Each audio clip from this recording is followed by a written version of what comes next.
PMS, ETL, dan data warehouse dalam pengelolaan data, pinjaman perpustakaan, serta memberikan wawasan praktis dan teknis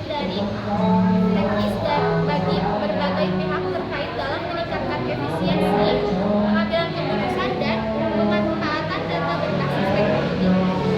Kemudian ini ada hasil dari rencana Executive Relationship diagram DRT. Selanjutnya ada hasil rancangan star skemanya. Itu sudah mencakup semua data yang dimuat. Ada 3 data, yaitu buku, penjualan, dan anggota. Dan itu dimuat ID buku.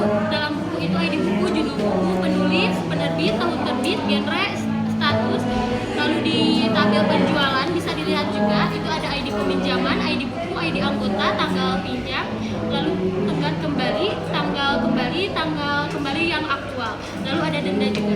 Lalu pada bagian tabel anggota itu mencakup ID anggota, nama anggota, alamat, nomor telepon, dan tanggal daftar. Selanjutnya di proses ETL yang pertama ada ekstrak. Itu data mentah diambil dari sheet berisi data peminjaman perpustakaan. Lalu yang kedua itu transform.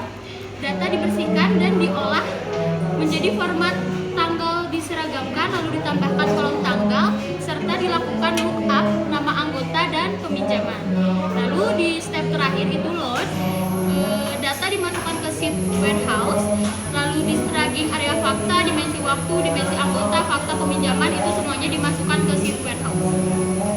Selanjutnya kita lakukan laporan analitik, di mana laporan analitik ini bisa kita lihat dari data yang telah kita sediakan, kita sajikan.